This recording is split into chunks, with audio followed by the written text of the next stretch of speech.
Shalom, selamat pagi jemaat Tuhan yang terkasih, yang setia mengikuti Sapaan Teduh di Klasis Jakarta Kalimantan. Mari kita memulai Sapaan Teduh hari ini dengan berdoa. Terima kasih Tuhan atas perlindungan-Mu dalam istirahat kami, dan terima kasih untuk hari baru yang masih Tuhan berikan bagi kami. Saat ini Tuhan, kami mau memulai hari ini dengan mendengarkan firman-Mu. Berbicaralah pada kami ya Tuhan, karena kami telah siap untuk mendengarkannya. Dalam nama Yesus kami berdoa. Amin.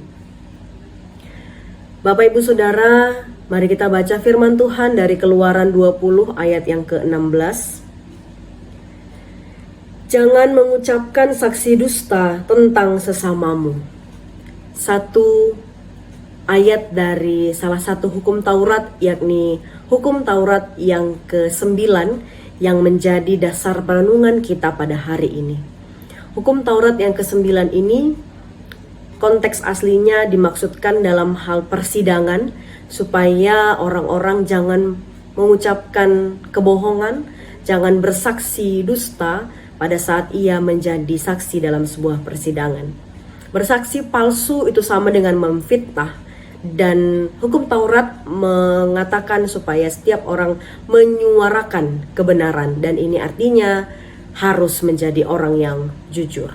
Senada dengan itu, Amsal 12 ayat 17 mengatakan, siapa mengatakan kebenaran menyatakan apa yang adil. Kita semua tahu bahwa kita harus menjadi orang jujur, bahwa berbohong, berdusta adalah dosa.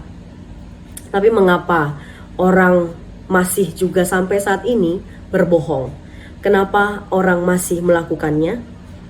Umumnya orang berbohong atau berdusta itu untuk membela diri, menghindari kritik, mencari keuntungan pribadi, menghindari tanggung jawab, atau sengaja untuk memanipulasi orang lain untuk tujuan tertentu. Tokoh Alkitab sekalipun ada beberapa yang pernah melakukan kebohongan. Abraham dan juga anaknya Ishak, mereka masing-masing pernah berbohong, mengatakan kepada bangsa lain bahwa istrinya itu adalah adiknya. Lalu Ribka dan juga Yakub pernah memanipulasi Ishak untuk memberikan berkat kesulungan kepada Yakub dan bukan kepada Esau. Kalau tokoh Alkitab saja pernah melakukan kebohongan, bagaimana lagi dengan kita? Keseharian kita pun sering sekali terjadi ketidakjujuran. Contohnya, berapa banyak di antara kita yang pernah terlambat ke sekolah atau ke kerja atau kuliah, ya. Sebenarnya karena bangun kesiangan, tapi beralasan bahwa motornya mogok, kendaraan atau mobil mogok dan sebagainya. Kita para orang tua, berapa banyak kita yang pernah berbohong kepada anak hanya supaya ia mau makan atau supaya ia mau ditinggal sebentar untuk keperluan kita keluar rumah, kita melakukan kebohongan. Karena bohong begitu terlihat biasa saat ini, apalagi istilah kebohongan-kebohongan kecil, saat ini sudah ada istilah prank, hoax, ya. Prank itu tujuannya untuk hiburan, lucu-lucuan, tapi toh tetap ada korban yang dibohongi. Kalau hoax itu memang menyebarkan berita bohong yang merugikan banyak orang. Dibayar untuk berbohong, itulah hoax. Ada juga istilah saat ini white lies, yaitu berbohong demi kebaikan.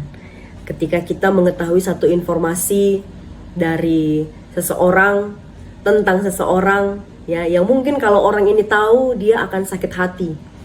Bagaimana? Apakah sebaiknya kita mengarang cerita atau pura-pura tidak tahu? Ya, katakanlah saya tidak bisa mengatakannya, saya tidak bisa menceritakannya. Tanyakan kepada yang bersangkutan. Itu cara yang benar supaya kita tidak berbohong. Karena semuanya ini prank, hoax, white lies, semuanya ini tetap namanya berbohong.